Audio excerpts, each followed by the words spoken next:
Bismillahirrahmanirrahim. Alhamdulillahi rabbil alamin.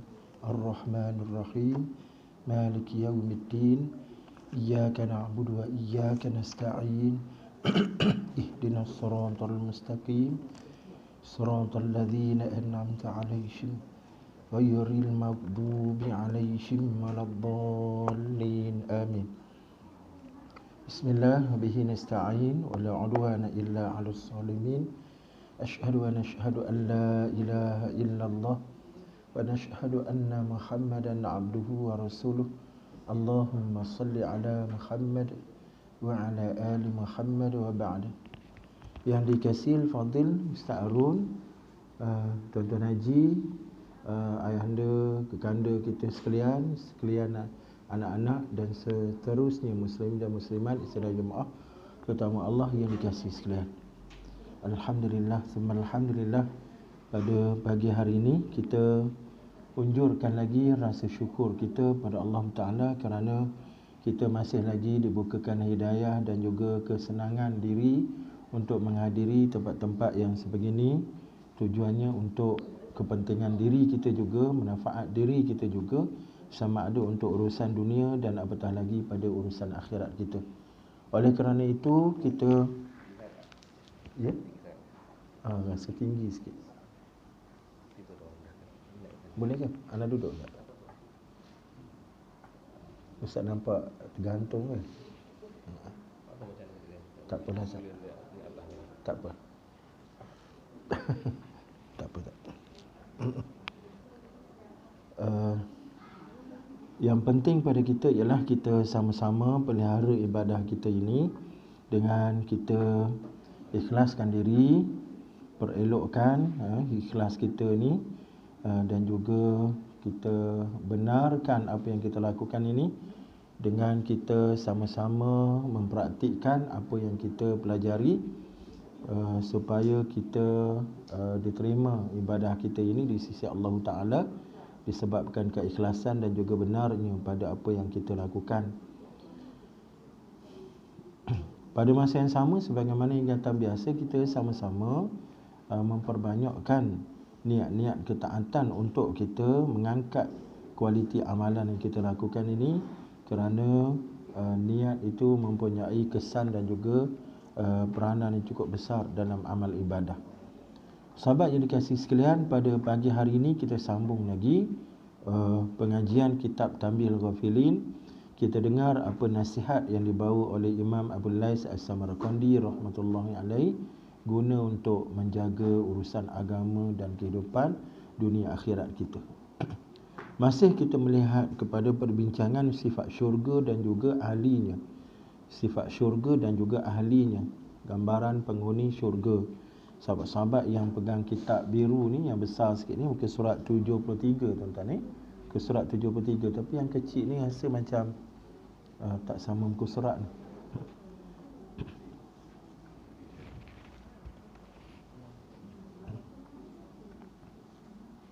Haji, adik muka surat berapa dia? Kitab yang kecil sikit. Perasan tak? Abang Husin ada tanda tak? Kita nak baca, Abu Lais berkata, siapa yang ingin mendapat kehormatan. Surat berapa dah? Saya 73. Yang kecil tu rasa macam kitab kuning tu muka surat berapa Ustaz? Ingat tak? Betul? Ya? 91. Oh. 92. Sebab rasa macam tak sama dia punya surat. Akak yang ada kitab ni 92 kat betul? 91, 92. 92. Saya kitab besar sikit ni warna biru, yang ni 73. Dia tak sama, edisi cetakan berlainan. Bismillah, kita sambung Kita sambung pada perbincangan sifat syurga dan juga gambaran penghuni dalam syurga. Dan kita sebut asas kepada pengajian kita tentang perkara ni ialah ia berkait dengan keimanan kita lah. Keimanan berkenaan dengan hari akhirat. Sedangkan urusan iman ini adalah urusan yang cukup penting. Ia menjadi tapak dan asas kepada seluruh binaan Islam yang ada pada diri kita. Yang keduanya, untuk kita sampai kepada iman yang mantap dan juga mendahulukan Allah pada setiap gerak kerja perbuatan kita, maka antara kaedahnya ialah kita tahu tawaran Tuhan. Kita tahu apa yang Allah tawarkan untuk kita. Allah offer apa offer apa? Menarik tak offer Allah tu? Seronok tak kita dengar ataupun hebat tak offer Allah itu? Jadi untuk tahu tawaran Allah, maka di situlah datangnya kewajipan untuk kita belajar berkenaan dengan sifat syurga, gambaran ahli-ahli syurga, apa dia punya syarat-syarat nak masuk ke dalam syurga. Sebab ini adalah tawaran Allah. Okey.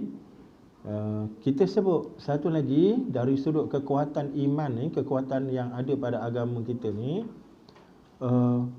antara tonggak asas kepada Islam ni adalah rukun iman. Okey. 6 perkara tu semuanya berkait dengan perkara ghaib. Semuanya berkait dengan perkara ghaib. Walaupun beriman kepada Rasul itu barangkali Nabi itu manusia, bukan makhluk ghaib, tetapi nisbah kepada kita sekarang, Nabi dengan kita dah ghaib dah. Kita dah ketinggalan Nabi ni 1400 tahun. Yang keduanya, ahli ulama bincang bab tu, kalaupun kita masih duduk bersama dengan Nabi, katakan Nabi ada bersama dengan kita, maka nisbah pada keimanan terhadap Nabi itu juga masih lagi ghaib. Kenapa? Kenapa ghaib? Kerana yang dimaksudkan Nabi di situ ialah kenabian. Nabi itu ada depan kita.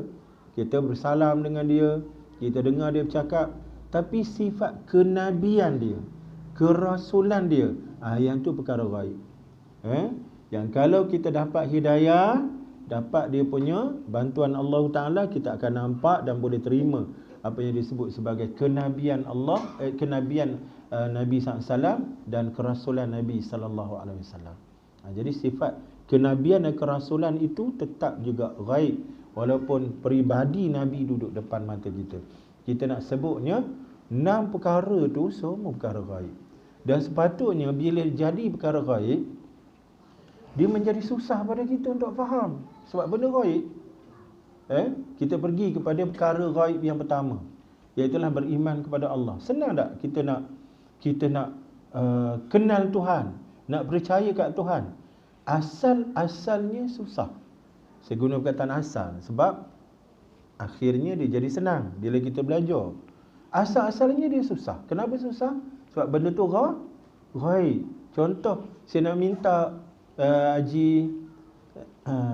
Haji Hussein bawa pada saya jin kepala 3. Lagu mana yang nak bawa? Jin, makhluk ghaib. Nak teka macam mana, nak cerita macam mana, nak gambarkan macam mana, nak lukis pun tak lepas.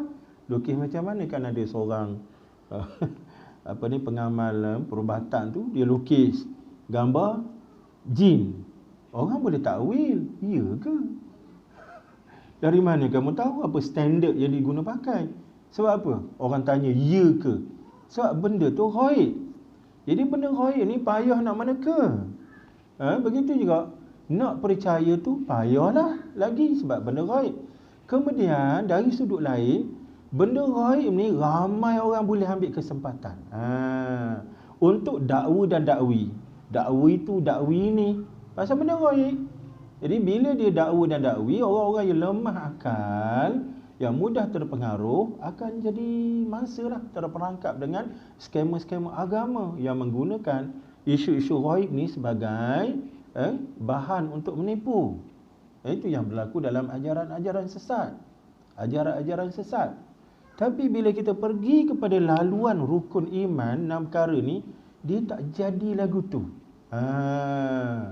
Malah kita adalah orang-orang yang percaya kepada benda ghaib, tapi pelik tak ataupun mengarut tak pada kita? Orang nampak kita ni mengarut tak? Payah juga nak tengok kita kan. Kita cuba keluar daripada diri kita. Ataupun ginilah, kita tak tengok kita tengok orang lain. Kita ambil gambaran tu imam ke, ustaz-ustaz mana ke duduk depan mata kita. Kita buat simulasi, buat kajian terhadap batang tubuh dia ni. Kemudian seorang lagi yang bukan Islam tapi percaya kepada benda gaib, kita letak ke depan juga. Kita buat perbandingan dua watak ini. Satu watak seorang Islam, satu watak bukan Islam, dua-dua percaya kepada benda gaib. Antara benda gaib itu adalah Tuhan. Maka apa yang kita nampak? Perbezaan antara dua kumpulan ni. Satu orang Islam, Tok Imam tadi. Satu lagi kita ambil orang Hindu lah, percaya sungguh dengan perkara gaib ni, masalah Tuhan. Apa yang kita nampak antara dua gerak kerja dua ni? Kita nampak perbezaan dari sudut pemikiran dan juga tindakan yang cukup jauh. Antara dua kumpulan ini, langit dan bumi beza dia. Beza dia macam mana?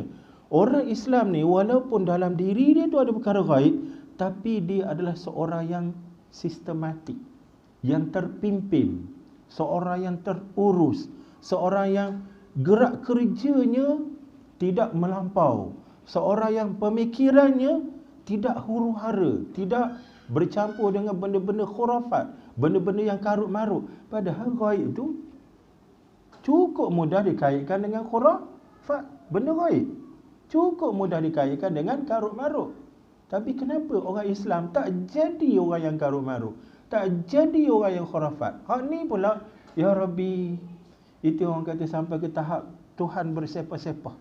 Sekejap Tuhan begini, sekejap Tuhan begitu, sekejap Tuhan begitu pula. Manusia buat Tuhan dia. Jadi kita nampak karutnya. Itulah yang kita nampak bagaimana cantik, istimewa dan luar biasanya rukun iman. Walaupun dia adalah perkara gaib, sedangkan gaib ni sentiasa berkemungkinan untuk diselewengkan, tetapi tidak berlaku pada Islam. Pada Islam tidak berlaku. Kenapa? Sebab dia dikawal oleh agama. Quran mengawal, Rasul mengawal. Akhirnya walaupun dia perkara gaib, tapi tak ada orang yang boleh menambah-nambah pada perkara gaib. Contohnya pada masalah ketuhanan tu. Antara jagaan utama dalam urusan keimanan kepada Tuhan, bagaimana dalam agama kita diajar supaya syirik itu adalah dosa besar. Syirik adalah kezaliman. Maka bila diletakkan syarat beriman kepada Allah tanpa sebarang syirik, maka di situlah kita nampak comelnya pemikiran gaib orang Islam terhadap Tuhan. Boleh faham tuan-tuan? Terhadap Tuhan. Itu comel. Lepas tu kalau orang nak kata Islam ni mengarut pasal apa? Percaya kepada benda yang tak ada, benda yang gaib. Situ orang Islam diajar untuk menjawab dengan hujah. Walaupun kami percaya pada benda gaib, tapi gaib dalam agama ini dia tidak serupa perkara gaib dalam pemikiran di luar agama Islam yang terdedah dengan khurafat, bid'ah, huru-hara, berkecamuk, kelang-kabut dia punya pemikiran. Islam tidak. Orang Islam kerana dia pegang kepada perkara gaib, itulah kita nampak orang Islam ni comel tindakan, comel perbuatan, comel perkataan, comel segala serbi, tuan-tuan. Orang kata orang Islam ni boleh buat menantu lagi. Baju zina. Kita sebut menantu ni nak cerita ni comel dari sudut perkataan, akhlak perangai, tuan-tuan. Okey, bismillah, kita sambung.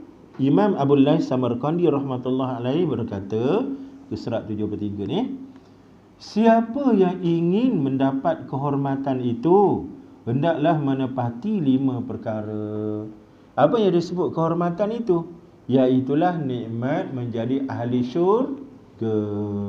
Kita dah baca panjang lebar dah tentang tawaran-tawaran Allah dalam syurga. Biasanya kan bila kita sebut syurga, apa yang kita gambarkan nikmat apa Yang pertama nikmat makan minum. Lagi nikmat apa lagi? Nikmat hiburan. Lagi nikmat apa Hidup berpasangan. Lagi nikmat apa Nikmat berumah tangga. Lagi nikmat apa Nikmat kedamaian, ketenangan lah kan. Maka itulah gambaran kepada nikmat-nikmat dalam syurga. Ya Allah Ta'ala permudahkan kepada kita menerusi nikmat dunia. Kita dah bincang dah bab tu. Walaupun dia perkara gaib, tapi Allah Ta'ala dekatkan kita dengan perkara gaib ni, antaranya dengan Allah datangkan pasca syurga. Pasca ni kemudian tak? Selepas tak? Sorry, pra. Bukan pasca, pra syurga, mukaddimah pada syurga. Allah datangkan dulu mukaddimah syurga, pra syurga. Apa maksud mukaddimah syurga, pra syurga? Iaitulah nikmat-nikmat dunia yang menyampaikan kita kepada akhirat, kepada syurga. Itu yang kita baca ayat dalam Quran surah Al-Baqarah tu. Kullama ruziku min samaratin qalu hadzal ladzi ruziqna min qablih wa utu bihi mutasyabiha. Apabila sahaja orang beriman beramal soleh ni diberikan nikmat syurga dan dapat nikmat syurga, antaranya dalam surah Al-Baqarah ni digambarkan nikmat buah-buahan. Apa respon penghuni syurga tu? Hadzal ladzi ruziqna min qabl. Oh, inilah dia benda yang kereta lalu tadi dia punya bonet belakang terbuka tak tutup. Dia lupa ke apa? Oh ya, ada kayu. Tapi kalau lupa pun kita nak cerita macam mana? Dah bergerak dah. Nak tahan pun tak lepas. Buat kayu panjang. Hadzal ladzi ruziqna min qabl. Inilah dia rezeki-rezeki yang kita dah rasa sebelum ni. Maknanya apa? Allah datangkan mukaddimah syurga tu dalam kehidupan dunia kita. Sebab itu nikmat-nikmat dunia ni bila kita belajar bab akhirat, inilah nikmat yang kita cari di dunia. Tetapi hak dunia ni barang sementara, barang ujian, barang yang menyebabkan kita ni huru-hara. Sedangkan hak sebenar di akhirat itu nikmat pembalasan, nikmat dalam bentuk nikmat sebenar-benar. Itu kekuatan yang ada pada iman orang-orang Islam. Buah-buahannya, makan minumnya, nikmat bersenggamanya, nikmat berumah tangganya, nikmat apa saja, dan kemuncak nikmat itu disebut dalam perbincangan kita adalah nikmat bertemu dengan kekasih. Bukankah pertemuan kekasih dan kekasih itu memadamkan segala keseronokan yang lain? Itulah yang berlaku apabila kita diberikan ruang untuk melihat Allah Ta'ala. Sedangkan Allah ketiga dunia, nak khayal pun tak boleh. Usah ke nak tengok, usah ke nak tengok, nak khayal pun tak boleh. Tafakkaru fi khalqillah wa la tatafakkaru fi zati. Hendaklah kamu fikir tentang kejadian Tuhan, jangan fikir tentang diri Tuhan. Nak khayal pun tak boleh. Tetapi hak kita tak boleh khayal, itulah yang akhirnya nampak depan mata. Wujuh yauma idzin nadhirah ila rabbiha nazirah, yang memadamkan segala keseronokan yang lain. Itu kemuncak kehormatan yang kita dapat. Maka bagaimana, apa syarat kita nak dapat kehormatan itu? Nombor satu, ini syarat dia. Nombor satu, menahan diri dari maksiat. Kerana firman Allah Ta'ala, wa nahan nafsa 'anil hawa fa innal jannata hiyal ma'wa. Wa amma man khafa maqama rabbih wa nahan nafsa 'anil hawa fa innal jannata hiyal ma'wa. Surah An-Nazi'at kan.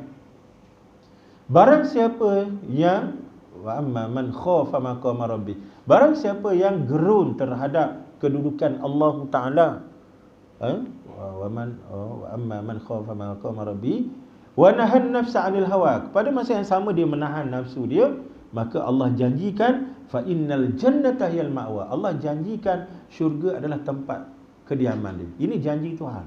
Sedangkan Tuhan tidak pernah memungkiri janji. Jadi apa syarat di sini tuan-tuan sekalian untuk dapat syurga? Syaratnya kita tahan nafsu. Tahan nafsu.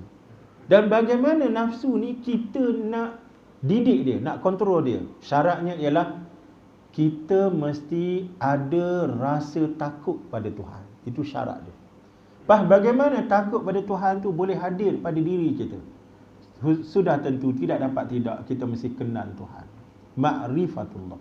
Itu kaedah dia. Jadi untuk sampai kepada syurga, cari ilmu tentang makrifah Allah. Kerana dengan makrifah Allah, kita dapat hadirkan rasa takut pada Tuhan. Maka bila datang takut pada Tuhan, kita akan dapat kontrol nafsu kita, bimbing nafsu kita. Dan akhirnya imbalan besar daripada nafsu yang terbimbing adalah syurga, iaitulah nikmat yang menjadi tempat tunggang langgang huru-haranya manusia di dunia kerana tak sabar nak dapat syurga dalam hidup mereka. Boleh faham tuan-tuan Jadi macam mana pula nak kenal Tuhan? Bukankah Tuhan ni tidak berupa, tidak berbentuk, tidak berarah, tidak berpihak, tidak berjisim? Apa nak kenal lagu mana Tuhan ni? Tuan-tuan, ada pandangan tak? Nak kenal Tuhan macam mana? Orang tanya kita umur 40, 60 tahun, ibadah kita 40 tahun dah, ibadah kita 30, 20 tahun dah. Kita kenal tak Tuhan yang kita ibadah ni? Kita jawab, kita kenal lah. Cuma bagaimana cara kita kenal? Bukankah Tuhan itu tidak berbentuk tadi? Asal-asal sekali lagi tuan-tuan, asal-asal nak kenal Tuhan tu payah. Pasal apa payah? Kerana dia tidak boleh dikhayalkan. Dia payah. Tak nampak pada pandangan mata. Okey? Tetapi akhirnya dengan panduan alim ulama tuan-tuan, dia jadi mudah. Mudah yang amat sangat. Orang Terengganu kata mudah lesek. Mudah lesek. Mudah sangat-sangat. Pasal mudah? Pasal kaedah alim ulama sebut, antaranya kaedah man arafa nafsahu faqad arafa rabbah. Barang siapa yang kenal diri dia, maka dia kenal Tuhan. Syarat nak kenal Tuhan, kenal diri. Nak kenal diri susah ke dia? Tidak. Apa susahnya? Ambil cermin sebatang, letak depan mata, kemudian kita tilik diri kita dari sudut fizikal.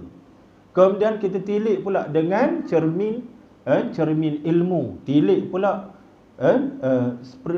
emosi kita, dalaman kita, bahagian dalaman kita. Di situ kita kenal diri kita. Dari sudut fizikal macam mana kita, dari sudut dalaman kita, perasaan kita, tabiat kelakuan kita, macam mana diri kita. Mudah marah, cepat melenting, hasad dengki, mudah benar cemburu. Itu antara sifat-sifat kita. Di situlah bila kita kenal diri kita, Allah tu tak serupa kita. Laisa kamitslihi syai', mukhalafatuhu ta'ala lil hawa maka mudah, dia jadi mudah. Kita begini, Allah begitu.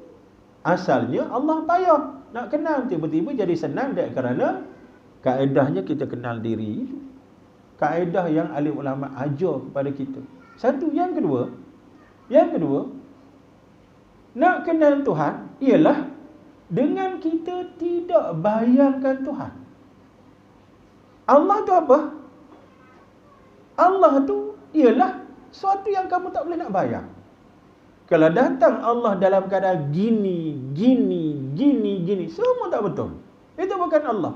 Maka Allah tu lagi mana? Allah tu tak boleh dibayangkan. Jadi payah ke? Jadi senang tuan-tuan? Suatu benda yang tak payah bayang. Jadi senanglah pula. Pasal tak payah bayang. Tak payah imagine kan, tak payah kita khayal-khayalkan. Sebab tak boleh. Boleh faham tuan-tuan? Maka hak asalnya susah jadi senang. Tu dia. Dia orang Hindu ni dia lain. Hindu ni apa sebab dia orang ni ciptakan Tuhan tu dalam bentuk lembaga, bentuk arca-arca. Kata dia orang pasal nak suruh anak-anak mereka kenal Tuhan. Tuhan ni ada. Suatu yang ada mesti ada gambaran rupa dia. Lagu mana nak tengok rupa gambaran Tuhan ini, maka dia jelmakan Brahman dia tu dalam bentuk arca.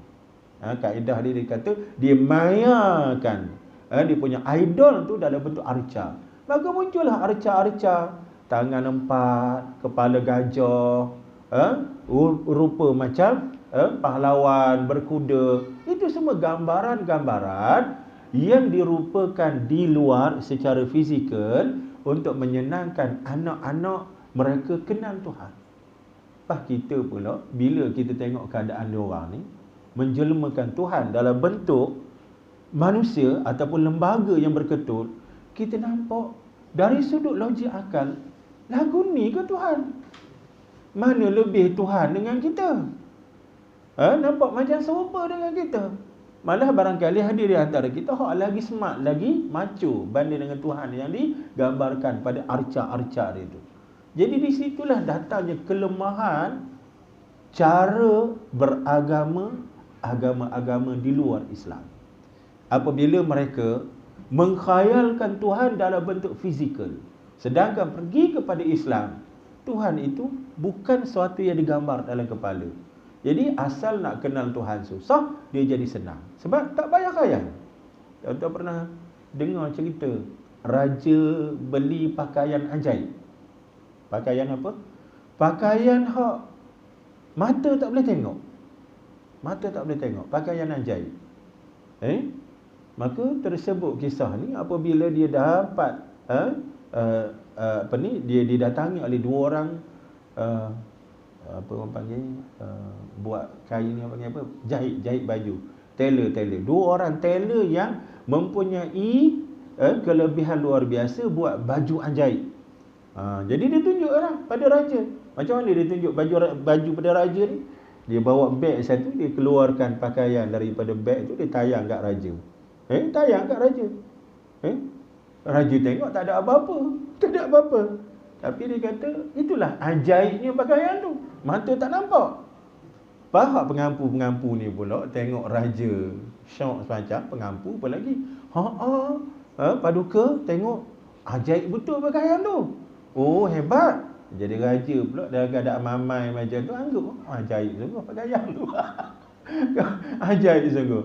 Akhirnya dia pun sangguplah tempah satu pakaian yang sesuai dengan tubuh badan dia, namanya pakaian ajaib. Ada masa dia buatlah lawatan bila pakaian hamba ni nak siap. Jadi bawalah pengawal dia pergi tengok. Yang tukang jahit ni pula dua orang penipu besar ni, scammer ni, bila dia tahu raja datang, dia buatlah jahit baju, buat kan dah tekan dia punya mention buat jahit. Padahal dia scammer tu kan. Akhirnya siaplah pakaian ajaib tu, dipakaikan raja dan pakaian ajaib, buat sarung pakai. Jadi banggalah raja pakai pakaian ajaib hari pertabalan dia. Dia pun keluarlah di khalayak ramai dalam keadaan rakyat menunggu kiri dan kanan, daulat tuanku, long life tuanku. Macam dia pun dengan perarakan kebesaran dia berjalanlah sambil memakai pakaian ajaib. Padahal telanjang tuan-tuan. Mana ada pakaian, kena scammer. Rakyat ni pula kerana diberitakan itu pakaian ajaib, rakyat pun anggap pakaian ajaib. Hinggalah sampai kepada budak kecil. Tengok raja telanjang. Tanya mak, awak raja tu tak malu telanjang bokeh lah. Barulah raja tu dengar cakapan anak tadi, malu tuan-tuan. Rupanya betul lah, bukan mata dia silap. Betul, tak ada sungguh, kena scam sungguh tuan-tuan. Waktu itulah cari tailor tu dah hilang, dah lari mana lah tuan-tuan. Naik Air Asia flight mana-mana. Itu cerita mitos, jangan percaya. Tapi nak ceritanya, ramainya watak-watak scammer dulu, kini dan selamanya tuan-tuan. Jadi dalam agama boleh tak kita di scam lagu tu? Katanya Allah ada, tapi mana Allah? Kalau kita ambil kisah tadi, nampak macam puak-puak kita kena scam aja, begitu ke? Dah. Walaupun kebarangkalian untuk kita ditipu tu tetap wujud, tetapi dalam kaedah beragama dia ada kaedah untuk kita beragama dan untuk kita beriktikad. Apa dia? Kaedah yang Allah ajar menerusi bantuan alim ulama ni ialah sesuatu yang menyerupai makhluk itu bukan Tuhan. Sesuatu yang sampai kepada akal kita bukan Tuhan. Itulah dia kaedah kita mengenali Allah. Boleh faham tuan-tuan? Senang ke payah? Jadi senang. Asalnya susah, tiba-tiba jadi senang. Kemudian tuan-tuan, bagaimana kita nak kenal Tuhan ni supaya datang rasa takut? Daripada takut tadi kita boleh tahan nafsu, dan itu syarat untuk kita masuk syurga tuan-tuan. Allah janji dalam surah An-Nazi'at tadi tuan-tuan. Macam mana kita nak kenal Tuhan lagi? Laluannya ialah dengan kita melihat bukti-bukti kewujudan Allah. Nak tengok Tuhan depan mata tak boleh, sebab dia Tuhan. Kalau nampak, dia tak jadi Tuhan tuan-tuan. dia sama lekeh dengan kita. Maha suci Allah daripada segala sifat dan perbuatan yang lekeh begitu. Maka macam mana kita nak kenal? Kita tengok kesan-kesan kewujudan Allah. Maka di mana kesan-kesan kewujudan Allah? Pada ciptaan Allah Ta'ala. Maka di situlah ahli ulama kita bayangkan kepada kita ada dua laluan utama. Imam Ibn Qayyim Al-Jauzi letakkan dua bukti kewujudan Allah. Pertama yang disebut sebagai al-ayatul makru'ah, tanda-tanda yang kita baca. Yang kita baca apa dia tuan-tuan? Quran, hadis-hadis Nabi yang warid, yang sabit daripada Nabi SAW. Maka dua saluran ini saluran kepada kenal Tuhan. Dalam dua saluran ini dia ajar kita tentang bukti-bukti kewujudan kesempurnaan Allah Ta'ala. Satu, al-ayatul makru'ah. Yang kedua, al-ayatul manzurah, iaitulah tanda-tanda yang kita teliti dengan panca indera kita. Kita boleh tengok dengan mata, kita boleh dengar dengan telinga, dan kita boleh proses dengan jantung yang waras, hati yang sejahtera. Maka ini dua saluran kita kenal Allah, tuan-tuan. Kita guna tak dua saluran ni? Kita guna. Kita orang Muslim, kita orang mukmin yang buka Quran, yang mengaji agama, tuan-tuan. Maka ini saluran kita kenal Allah. Macam kita nak kenal COVID, nak tahu, nak yakin tentang COVID-19. Semua kita yakin COVID-19 tu ada. Tinggal lagi ada tu secara nature atau dia perbuatan atau konspirasi, itu cerita lain lah tuan-tuan. Bab tu kena cari kawan-kawan ahli bidang konspirasi lah tuan-tuan ni. Tapi semua orang boleh meyakini tentang adanya COVID-19, benarnya COVID-19. Nak tanya kita sekalian tuan-tuan, macam mana tuan-tuan boleh yakin COVID-19 tu ada? Tuan-tuan boleh nampak? Boleh tak bawa sekilo kat sini? COVID-19 bawa sekilo ke kelas kita? Boleh tuan-tuan? Mana mahu tepuk dahi tu tuan, mana pula nak cari sekilo COVID ni? Tapi kita percaya tak tuan-tuan COVID tu ada? Percaya? Kenapa kita boleh percaya? Kalau Haji Husin macam mana Haji? Macam mana Haji Husin boleh percaya COVID-19? Pasal kita nampak kesannya. Kesan kewujudan COVID. Okey? Kematian sampai berjuta orang. Okey? Impak dia pada kesihatan. COVID. Kemudian dengan kekuatan teknologi manusia. Teleskop yang berskala tinggi. Sampai nampak kehidupan virus tu kat depan. Menggeliat, menggelumpur, ada belaka. Sampai kan orang boleh lukis kan dalam bentuk crown tu, dalam bentuk macam mahkota tu. Maknanya tak nampak pada mata kasar, tapi ada pada kehidupan sebenar, dan keupayaan alat-alat tertentu boleh detect, boleh tengok benda Allah tu. Itulah maknanya kita dengan Allah, kita tak nampak Tuhan tapi kita nampak kewujudan, kesan kewujudan Allah. Wa fi kulli syai'in dalilan ala annahu wahid. Allah tinggalkan kesan kewujudannya pada segenap sesuatu. Apa yang ada pada kehidupan ini semuanya ada kesan-kesan kewujudan Allah. Tak payah pergi lebih jauh, tengok pada diri kita sendiri. Tengok pada tubuh badan kita sendiri. Tapi kalau kita perhati pada tubuh badan kita dengan pemerhatian biasa, kita tak sampai. Dia mesti dengan im'anul basar, dengan penelitian yang terperinci. Dengan kita ambil kajian-kajian ilmu-ilmu sains untuk kita faham di mana duduknya kewujudan Allah Ta'ala. Sebagai contoh pada tubuh badan kita, kita lihat bagaimana kulit kita. Kulit kita, kalau tengok gini saja, kita tak nampak di mana kewujudan Allah pada anugerah kulit. Tapi bila kita pergi kepada bacaan sains, sains mendedahkan bagaimana kulit ni, macam mana hakikat dia, terdiri daripada lapisan epidermis, dermis, bawah tu ada rongga pulpa, dan dia merupakan lapisan yang cukup banyak memberi kesan kepada kita, iaitulah dengan ada kulit ni kita boleh menahan daripada bahaya, panas, sejuk, dan dia juga menyimpan haba kepada diri kita, dan dia merupakan protection, pemelihara kepada tubuh badan kita. Maka di situ ada pula fungsi bulu-bulu roma yang datang, yang tumbuh untuk melindungi kulit kita daripada bakteria, daripada sinar ultra ungu, fungsi bulu roma, merangkak haba, menepis bakteria virus. Bila kita bincang dari sudut sains, kat situ kita nampak, ya Allah, sampai begitu sekali kulit. Kemudian guna pula teleskop yang skala tinggi, ambil kepingan kulit dalam 1 cm, letak bawah teleskop. Kita kaji pula secara saintifik. Subhanallah. Nampak macam mana struktur kulit itu datang daripada membran. Dia punya sel-sel halusnya, kemudian ada lubangnya, kemudian ada pula pergerakan makhluk-makhluk halus pada kulit. Akhirnya kita surrender. Ini bukan kulit biasa. Ini bukan kejadian biasa-biasa. Ini kejadian hasil daripada perbuatan luar biasa. Allahu Akbar, tuan-tuan. Hari ini, tuan-tuan, sains dia sampai ke tahap, ilmu sains kita ni sampai ke tahap mengkaji suatu benda tu pada skala nanoteknologi, tuan-tuan. Kita biasa dengar kan? Allah, hari ni saya tak bawa pula benda Allah, tuan-tuan. Tak apalah, ingat-ingat lupa begitulah, tuan-tuan.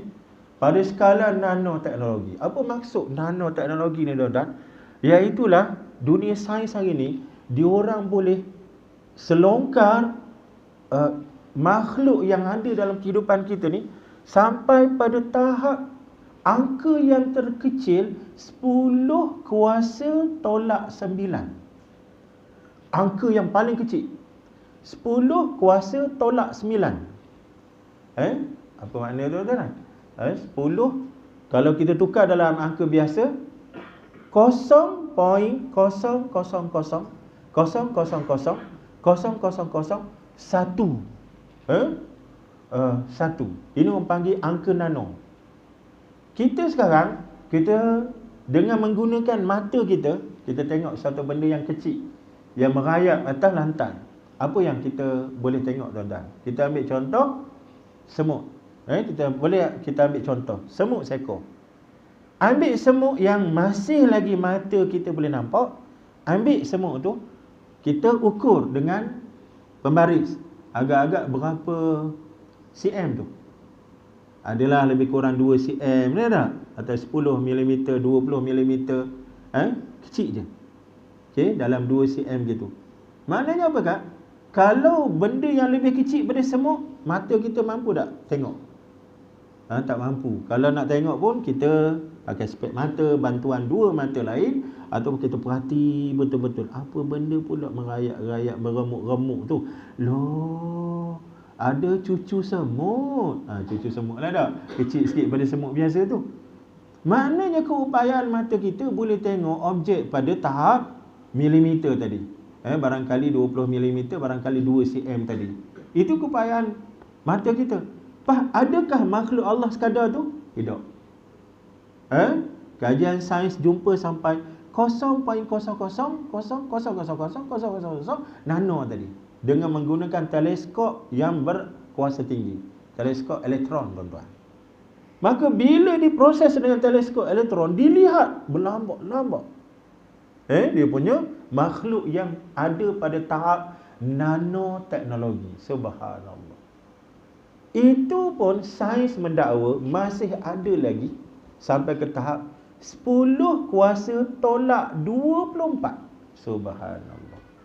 10 kuasa tolak 24. Yang nano tadi 10 kuasa tolak 9. Ini nak cerita kejadian Tuhan pada benda yang paling halus. Kita biasa tengok TV medik, tuan-tuan. TV medik. Macam mana ditunjukkan proses perubatan sains terkini ni. Dia tebuk kulit kita, kulit pesakit tu, dia masukkan monitor kecil, dia hulurkan wire, kemudian disalur pada skrin kat atas. Dia hulurkan wire tu masuk dalam tubuh badan kita, sambil kita nampak pada skrin tu. Ya Allah, ingatkan apa? Kalau kita tak tahu hujung pangkal, orang tanya, apa benda tu? Cerita apa tu? Kita kata cerita apa? Nampak macam masuk gua, keluar gua, masuk gua, keluar gua. Kalau ada highway, rupanya gua apa? Tubuh badan kita, tuan-tuan, disumbat masuk wire, dibesarkan mengikut teknologi saintifik tadi. Nak cerita apa, tuan-tuan? Nak cerita kejadian kita oleh orang yang tukang buat kita, iaitu Allah Ta'ala. Maka disitulah kaedah yang boleh menyampaikan kita kepada Subhanallah, Maha Suci Allah Ta'ala. Boleh faham tuan-tuan ni? Jadi nak kenal Tuhan dengan menggunakan panca indera tadi, tuan-tuan. Menggunakan panca indera, iaitulah mata, telinga dan juga hati. Kita proses dalam hati. Itulah dia kaedah nak kenal Tuhan. Kemudian ilmu-ilmu yang boleh kita guna untuk mengenal Tuhan. Kita, contoh ayah kita ajar sifat 20. Sifat 20 itu sebahagian cara untuk kita mengenal Tuhan. Sifat 20 wajib artinya ada, mustahil tiada. Wajib ada zat Allah selama-lamanya. Dalil alam ini. Alam ini. Maka bahas sekarang apa dalil kewujudan Allah? Alam ini. Ambil satu bentuk alam untuk kita kaji. Apa dia alam tu? Alam tadi kita bincang tadi, tubuh badan kita. Kemudian dalam Quran ditunjukkan alam tu dalam bentuk makhluk besar sikit. Iaitu langit, bumi, siang malam. Bincanglah siang sebagai contoh. Apa dia fenomena siang yang kita faham? Oh, siang ini kalau di tempat kita putaran bumi 12 jam. Ketika bumi kita menghadap matahari, maka datanglah cuaca sinar cahaya yang cerah sehingga kita namakan sebagai siang. Bermula pada permulaan siang pagi, pertengahan siang tengah hari, hujung siang iaitulah petang. Lepas tu pergi ke mana siang? Dia duduk di belakang pula, muncul pula malam. Apa yang berlaku pada siang? Cahaya matahari sampai. Apa penting cahaya matahari pada kehidupan kita? Oh, sains ajar kepada kita cahaya matahari itu ada kehidupan kepada tumbuh-tumbuhan. Ada proses tumbuh-tumbuhan untuk buat makan minum dia, iaitulah kaedah fotosintesis. Daripada hidupnya tumbuh-tumbuhan tadi, dia menggunakan karbon dioksida yang diambil daripada matahari. Kemudian dia proses makanan dia, minuman dia sehingga dia membesar, menyubur. Kemudian dia melepaskan oksigen kepada persekitaran. Oksigen itu pula kita ambil, kita sedut pula untuk kehidupan kita. Ya Allah, bila kita pergi kat situ baru kita nampak subhanallah. Nampak tak tuan-tuan? Bagaimana kaedah? Jadi itu perbahasan bagaimana kita nak kenal Tuhan. Contoh ayah kita tunjuk sifat 20, sifat 13. Anak-anak kita zaman muda-muda ni, akhir-akhir ni diajar dengan teknik baru, uslub baru hari ni, tauhid 3, tauhid uluhiyah, rububiyah, asma wa sifat. Itu anak-anak kita duk belajar di peringkat sekolah menengah, di peringkat universiti. Ini adalah ijtihad semasa. Kemudian ada orang pula belajar kenal Tuhan ni menerusi al-asma'il husna. Asma'il husna. Dia tu bilang 99 nama Allah yang disebut dalam Quran. Walillahil asma'ul husna fad'uhu biha. Maka bilang apa yang disebut sebagai Ar-Rahman. Kita pun bahas apa dia Ar-Rahman, apa bukti sifat Ar-Rahman. Ar-Rahim, apa dia Ar-Rahim, apa bukti Allah itu bersifat Rahim. Ada satu rancangan TV tuan-tuan, katanya dia ambil daripada Mesir. Saya waktu tahun 90-an dulu tuan-tuan duk tengok rancangan tu, cerita 20 tahun yang lepas. Memang comel betul. Dia bahaskan Asmaul Husna tu, katakan dia ambil Ar-Rahim, kemudian dia tunjukkan bukti-bukti Allah ni Ar-Rahim, bersifat pengasih dan penyayang ni. Sama ada bukti tu dia ambil daripada atas tanah ni, macam mana kehidupan tumbuh-tumbuhan, macam mana kehidupan dalam laut. Dia tunjuk tuan-tuan. Ikan awana tu kan, ikan awana. Bila awana betina tu bertelur, apa yang daripada telur dia tuan-tuan? Jantan makan kan? Kakak pernah tengok tak? Ikan jantan sedut habis telur-telur tu. Yang dikeluarkan oleh betina. Kita tengok, kita kata jantan memang tak ada hati perut betul ni. Kejam betul ni. Kerja je, makan aja, kerja malas, duk makan aja. Kita ingatkan dia duk makan telur tu. Rupanya bukan makan telur, dia buat apa cikgu? Ikan awana jantan dia buat apa? Dia simpan telur dalam mulut tuan-tuan. Berapa lama? 40 hari, 50 hari. Tak buka-buka mulut dia 40-50 hari tuan-tuan. Selama dia mengeramkan telur tu dalam mulut, tak buka mulut. Berpuasa dia. Kita 30 hari puasa, tapi pukul 7 malam kita cari nasi. 7 malam tu air soya kat depan. Yang ni tuan-tuan 40-50 hari tak buka-buka mulut. Bila sampai masa dia nganga mulut, buka mulut, keluar sekor-sekor. Puh, puh, puh, baby keluar tuan-tuan. Ya Rabbi, tak jadi kita duk marah kat orang jantan. Tadi duk marah kat jantan, kerja duk makan aja, kerja malas dak rupanya. Jantan pula sebagai penyelamat. Kan protector tu dia. Ikan awana, jantan menyelamatkan anak, mengeram dalam mulut supaya tidak dibunuh atau dimusnahkan oleh makhluk-makhluk parasit yang lain. Ini dari mana datang ni Kak?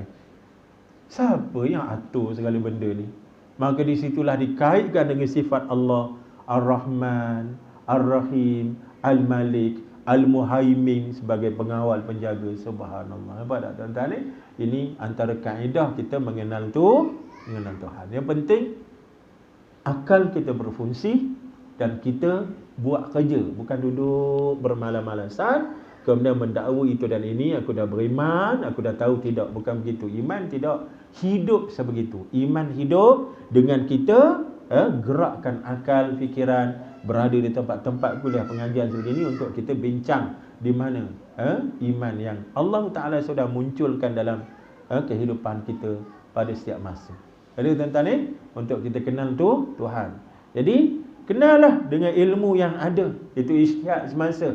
Sifat 20, sifat 13, Asmaul Husna. Ada yang kenal dengan Quran, dia kaji Quran, tadabbur pada Quran untuk kenal Tuhan. Itu laluan-laluan dia untuk kenal Tuhan. Jangan kita bergaduh pada urusan itu tuan-tuan. Kalau kita bergaduh pada urusan itu sampai sudah tak sampai kita tuan-tuan. Penat kita duk bergaduh bukan kemuncup pada kaki seluar kita, sedangkan perjalanan masih jauh. Yang penting itu adalah ijtihad semasa dan gunakanlah pada ijtihad itu untuk sampai pada laluan-laluan kenal Tuhan tadi. Jadi akhirnya orang yang kenal Tuhan inilah akan datang rasa takut pada Tuhan, dan takut itulah yang menahan nafsu. Nafsu ni tuan-tuan dikuat. Nafsu ni banyak keadaan dia lebih dahsyat daripada syaitan dan iblis. Kekuatan nafsu dan kejahatan nafsu. Kejahatan nafsu. Tengok pada kisah Qabil sampai ke tahap membunuh Habil. Itu kejahatan nafsu. Allah Ta'ala sebut, fatawwa'at lahu nafsuhu qatla akhi faqatalahu fa asbaha minal khasirin. Maka datang satu bisikan dalam diri dia, iaitulah Qabil, iaitulah dorongan nafsu untuk bunuh Habil sampai ke tahap bunuh. Maknanya pada standard bisikan iblis setan. Iblis setan, kita faham, antara kecenderungan dan hembusan bisikan dia ialah nak memusnahkan kita. Biasa banyak ditunjukkan menerusi kisah-kisah pembunuhan. Tu anak muda Sungai Limau tu kan, awal Mei yang lepas kan, hak bunuh girlfriend dia, hak mengandung, kemudian toreh perut, keluarkan janin, kemudian bakar pula tubuh. Tak silap saya Ogos ni tuan-tuan, ini adalah perbicaraan dia Ogos. Saya tak sabar juga nak tahu tuan-tuan perbicaraan ni. Tak silap saya 3 Ogos baru ni. Tapi berita hak keluar sikit je. Berita keluar sikit je. Iaitulah katanya pihak peguam bela minta supaya pesalah ini dirujuk kepada pakar psikiatri. Pakar psikiatri minta keizinan daripada mahkamah. Tuan-tuan, kita nak tahu sebenarnya apa yang berlaku pada kejadian yang amat menggerunkan kita tuan-tuan, menggemparkan masyarakat kita. Orang-orang macam kita terkesan sangat. Siapa kita ni tuan-tuan? Orang hak nak jaga agama. Antara jagaan agama kita, apabila kita ni jadi baik, jadi soleh dan musleh, dan juga masyarakat juga soleh dan musleh. Bukan kita seorang saja. Jadi bila kita dengar ada kejadian sebegitu tragis, sadis, mengerikan berlaku dalam masyarakat kita, maknanya sepatutnya orang-orang yang macam kita, ahli surau masjid, ahli kuliah pengajian ini mesti rasa sesuatu tuan-tuan. Sebab dia berlaku dalam masyarakat kita, masyarakat Melayu di tempat kita, bukan jauh pun tuan-tuan. Barangkali ada saudara kita yang terlibat, yang ada bau bacang sana tuan-tuan. Apa sebenarnya yang berlaku? Apa yang sebenarnya? Kenapa sampai terbolos mungkar sebegitu dahsyat tuan-tuan? Berzina, mengandung anak luar nikah, kemudian tidak mahu bertanggungjawab di atas apa yang berlaku, dicekiknya leher, dihempuknya kepala, kemudian ditorehnya perut, dikeluarkan janin, kemudian dibakar hidup-hidup. Pagi esok diulang balik, repeat balik tuan-tuan, dibakar lagi sekali. Ini luar biasa tuan-tuan. Ini luar biasa. Siapa yang buat? Anak muda, baru usia 22 tahun. 22 tahun. Siapa yang terlibat? Anak muda. Usia tak silap saya 23 tahun. Anak yatim piatu yang terlibat. Allahu Akbar. Jadi ini satu pukulan yang cukup dahsyat kepada kita dari sudut agama tuan-tuan. Jadi itu benda yang kita nak sebut tentang bahaya nafsu. Sebab itu nafsu perlu dikawal. Kita kata nafsu ni lagi dahsyat daripada iblis syaitan. Apa bukti tuan-tuan? Buktinya duduk pada Fir'aun laknatullahi alaih. Fir'aun laknatullahi alaih. Apabila Fir'aun sampai ke tahap sanggup buat kedurjanaan yang iblis pun tak sanggup buat. Apa dia? Jenayah yang Fir'aun buat? Mengaku Tuhan. Qala ana rabbukumul a'la. Sampai iblis tak pernah sebut. Kita baca Quran daripada start Fatihah sampai kepada surah An-Nas, 114 surah, tak ada satu ayat yang kita jumpa iblis mengaku Tuhan. Sebaliknya yang ada dua tempat tuan-tuan, iblis kata aku amat takut pada Allah, Tuhan sekalian alam. Satu kalau tak silap dalam surah Al-Anfal, satu lagi dalam surah Ibrahim kalau tak silap tuan-tuan. Ketika iblis tengok malaikat turun membantu umat Islam dalam perang Badar, iblis kata inni akhafullah, aku takut kat Tuhan. Pada peristiwa mahsyar dalam surah Ibrahim, disebut tentang iblis yang buat public speaking, buat ucapan perdana. Apabila selesai proses pengadilan, saudara ketahui siapa ahli syurga, siapa ahli neraka, maka waqala syaitanu lamma qudiyal amr, ketika itu dia bangun, dia bagi public speaking tuan-tuan, bagi ceramah perdana di hadapan ahli-ahli neraka. Hari ini kamu jangan marah kat aku, la talumuni, jangan marah, jangan cela, jangan maki aku. Ini pasal iblis lah ni, ini pasal kamu lah. Jangan walumu anfusakum, tapi marah diri kamu sendiri, maki, kutuk, cela diri kamu sendiri. Ini tuan-tuan, ceramah perdana yang Allah Ta'ala, ini belum berlaku lagi tuan-tuan. Ini berlaku di padang mahsyar. Tapi oleh kerana peristiwa ini terlalu penting, Allah awalkan kepada kita supaya kita hak tak sampai kepada kiamat lagi ni, kita ambil cara. Bahayanya iblis dalam kehidupan dunia dan akhirat kita tuan-tuan. Maka dalam ayat itu disebut aku amat takut pada Allah Ta'ala. Habis kalau takut, kenapa dia buat kerja tu? Kerja tu pasal dia nak lepas geram dendam dia pada kita sekalian tuan-tuan. Dah halang-halang menyelup kasar, orang kata dah halang-halang, dah jadi iblis, jadi mal'un, dia laknat Tuhan, takkanlah aku seorang je masuk neraka. Tu dia tuan-tuan. Jadi nafsu manusia ni lebih kuat, lebih dahsyat, lebih luar biasa berbanding dengan iblis. Iblis tak mengaku pun Tuhan, tapi manusia sampai ke tahap mengaku jadi Tuhan. Boleh faham tuan-tuan ni? Sebab tu nafsu ni jaga, kita kawal. Maka kaedah agama ajar untuk kita mendidik ialah dengan cara apa tuan-tuan? Pelbagai cara. Antaranya ibadah-ibadah kita tuan. Yang paling besar ialah kursus berpuasa. Boleh saya guna perkataan kursus tuan-tuan? Sebab kita kan bila sebut kursus kan rasa mudah faham. Kena pergi kursus seminggu ini kursus 30 hari Ramadan. Untuk apa tu? Mengekang nafsu. Tuan-tuan bila kita didik kekang nafsu, rupanya senang pula kita nak kenal Tuhan. Tuhan suruh buat apa sahaja kita boleh buat tuan-tuan. Siang hari Ramadan ibadah kita macam mana?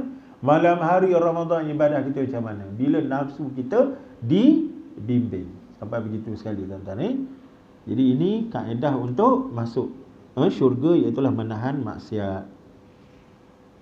Yang kedua, rela dengan pemberian yang sederhana. Sebab tersebut dalam hadis, harga syurga itu ialah tidak rakus kepada dunia. Yang kedua tuan-tuan, kita mesti ada sifat zuhud.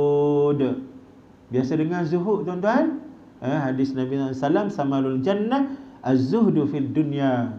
Harga syurga itu duduk pada zuhud dalam kehidupan dunia. Apa maksud zuhud tuan-tuan? Maksud zuhud, kita melebihkan akhirat. Itu maksud zuhud tuan-tuan. Israfur raghbah anisyai ila ma huwa khairun minhu. Kita pusingkan keinginan, kecenderungan, minat, temaa kita, gairah kita daripada sesuatu kepada sesuatu yang lebih baik. Maka dalam urusan ni ada dua benda di hadapan mata kita. Pertamanya urusan dunia, yang keduanya urusan akhirat. Antara dunia akhirat, hak mana satu hak kuat, mana satu hak besar, mana satu hak lebih penting, mana satu yang namanya bersifat abadi selama-lamanya. Sudah tentu akhirat. Maka orang zuhud, dia melebihkan akhirat. Maksud melebihkan tuan-tuan, underline perkataan melebihkan, bukan meninggalkan dunia. Boleh faham tuan-tuan? Itu salah. Kalau tinggal dunia, itu salah tuan-tuan. Macam mana kita nak tinggal dunia? Apakah kita boleh melayang terus sampai ke akhirat? Sedangkan nak sampai ke akhirat mesti melalui dunia. Ad-dunya baridul akhirah. Ad-dunya jusrul akhirah. Dunia itu adalah jambatan, titian, surat untuk sampai ke akhirat. Mana mungkin nak sampai ke akhirat tinggal dunia? Boleh faham tuan-tuan? Jadi biasa kesalahan cara fikir kita pada zuhud ni ialah tinggal dunia. Itu salah tuan-tuan. Saya ada satu kisah peribadi sikitlah tuan-tuan. Biasa kisah peribadi ni tak berapa nak comel kalau cerita tuan-tuan. Dia jadi lebih kepada sombong bagai. Tapi niat saya tuan-tuan, mudah-mudahan dia lagi menambah faham kita pada memahami zuhud. Dulu kita faham secara salah. Saya lah faham zuhud ni salah. Saya fikir orang zuhud ni adalah orang yang hidupnya berala kadar. Pakaian dia pakaian yang tidak berjahit, yang tidak bersereka, pakaian ala kadar lah. Makan dia pun sama, ala kadar. Tidak mementingkan makanan yang kita katakan makanan mewah-mewah ni. Cara hidupnya pun sama, cara hidup yang macam padri tu tuan-tuan. Padri tu macam mana cara hidup dia orang?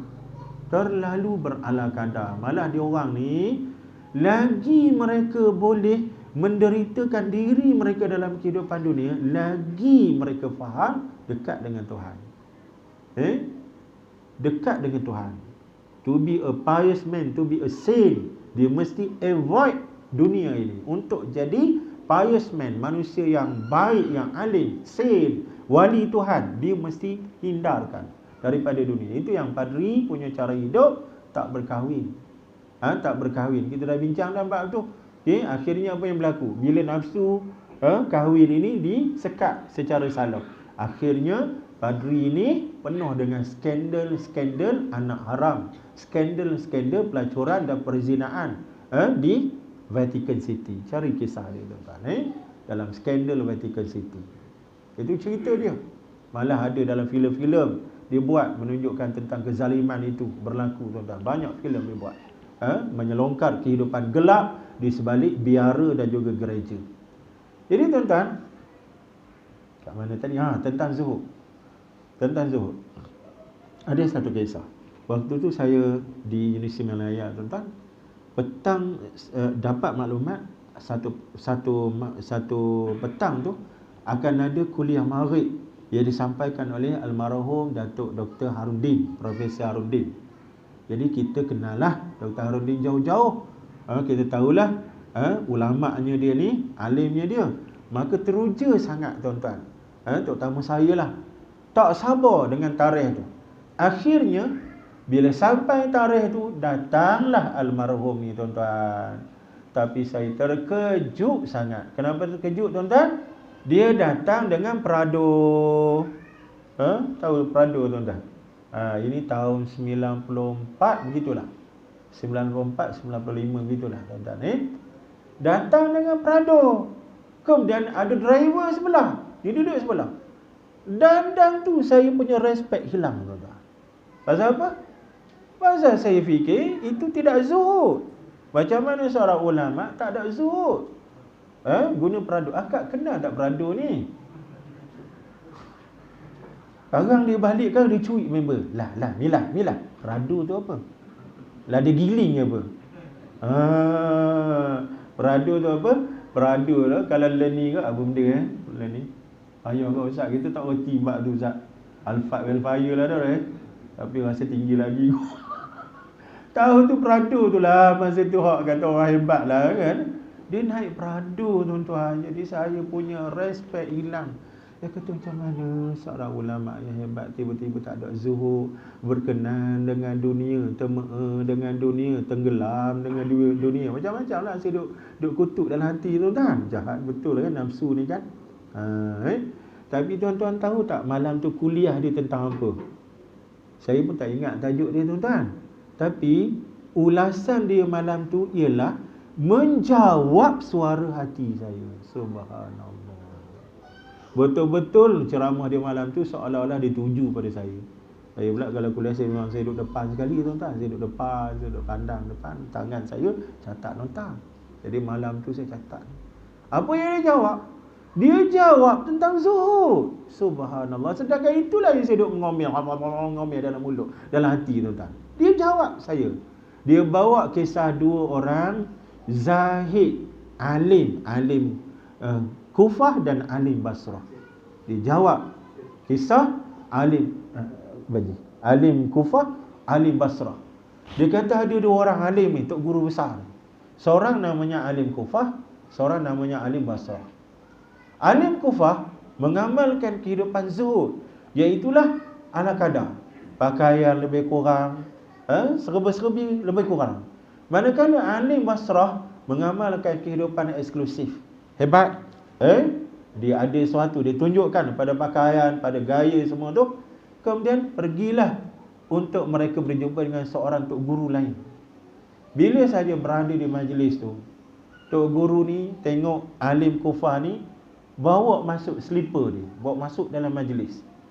Alim Basrah ni tak bawa slipper. Maka tok guru ni tanya alim Kufah ni, "Wahai kamu, kenapa slipper dia bawa masuk?" Dia kata, "Aku takut slipper hilang. Letak kat luar takut hilang. Aku masuk ni pasal nak jaga supaya tidak hilang." Yang alim Basrah ni pula ditanya, "Kenapa kamu pula? Mana slipper kamu?" "Aku simpan kat belakang, sesudah mana aku yakin itu tempat yang selamat, aku letak di situ. Aku tak bawa dalam ni." Maka tok guru tu buat hukuman yang sebenar zahid, yang dinamakan orang yang ada zuhud adalah alim Basrah. Kenapa? Bukan alim Kufah. Alim Basrah. Kenapa tuan-tuan? Sebab dia tak letak dunia dalam hati. Dia letak slipper dia kat belakang, sesudah dia yakin itu tempat yang terbaik, dan dia serah kepada Allah, pada jagaan Allah Ta'ala. Tawakal pada Allah Ta'ala. Yang alim Kufah, walaupun dia pakai lebih kurang, makan ikan kering aja, pakaian lebih-lebih kurang tuan-tuan, tapi hatinya tak boleh lepas dengan dunia. Dia bawa masuk selipar sekali masuk dalam, dia kerana takut selipar dia hilang. Nampak tak tuan-tuan? Itulah pengajaran untuk saya malam tu. Hadan muka saya kata. Duk tuduh sangat ulama. Akhirnya dia jawab saya tuan-tuan. Orang tak tahu hari ni saya cerita kat tuan-tuan berkenaan dengan konsep zahid, zuhud. Orang yang ada zuhud disebut zahid. Macam TPM kita je tuan-tuan. Zahid. Orang yang ada zuhud tu adalah zahid. Jadi seorang yang zahid ini bukan orang yang tinggal dunia, boleh faham tuan-tuan Orang yang mengejar dunia sebesar-besarnya, semaksimalnya. Konsep zuhud yang salah itulah yang menyebabkan kita umat Islam ketinggalan dalam serba-serbi, sampai kita menjadi masa-masa skamer pihak-pihak barat. Sebab kita adalah kumpulan yang menjadi pengguna, consumer. Akhirnya kita diperbodoh, diperalat dan sentiasa menjadi mangsa. Kenapa kita jadi begitu? Sebab antaranya konsep pemikiran salah pada zuhud. Sebenarnya zuhud ni kita buat secara terbaik pada urusan dunia, tapi jangan letak dunia dalam hati, letak dunia hanya pada tangan. Bila ada keperluan pada agama, tangan kita yang ada dunia bagi.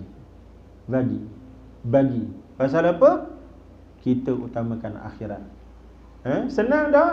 Payah. Sebab tu Quran sebut bal tu'sirunad dunya. Tak, bal tu'sirunal hayatad dunya wal akhiratu khairun wa abqa. Bahkan sebenarnya kamu ni lebih cenderung pentingkan kehidupan dunia, sedangkan akhirat itu terlebih kekal dan terlebih baik. Boleh faham tuan-tuan ni? Jadi zuhud, kejar dunia sekejar-kejarnya, tapi utamakan akhirat. Jangan letak dunia dalam hati, letak pada tangan aja. Dunia adalah tempat meninggal, akhirat adalah tempat tinggal. Jangan terbalik. Jadi kaedah pada nak mendapatkan syurga itu nombor 2 ialah redha dengan pemberian sederhana, pemberian Allah pada rezeki ketentuan yang ada pada diri kita, tanpa ada sifat marah, hasad, dengki, tanpa ada cantas mencantas, kerana adanya zuhud pada diri kita. Kerana harga syurga itu ialah kita bersifat zuhud dalam kehidupan dunia kita. Rasanya kat sini dulu untuk hari ni tuan-tuan. Kita simpan 3, 4, 5 ni panjang umur, ada rezeki pertemuan jodoh, pertemuan Allah Ta'ala pada kita. Kita jumpa untuk bincang lagi tuan-tuan. Ada apa-apa tuan-tuan nak sambung, nak tambah, silakan tuan-tuan. Cikgu apa-apa? Banji, ada apa-apa Banji? Ada? Banji? Tak ada Nampak macam tak sabar nak mengundi tu. Tangan ke mana lagi duduk gata-gata, duduk pangkar-pangkar.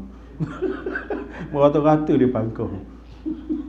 Tak ada Kita akhirkan tasbih kafarah dan surah Al-Asri. Subhanakallahumma wa bihamdika asyhadu an la ilaha illa anta astaghfiruka wa atubu ilaik. Bismillahirrahmanirrahim. Wal 'asri innal insana lafi khusr illa alladhina amanu wa 'amilus solihat wa tawassaw bil haqq wa tawassaw bis sabr. Assalamualaikum warahmatullahi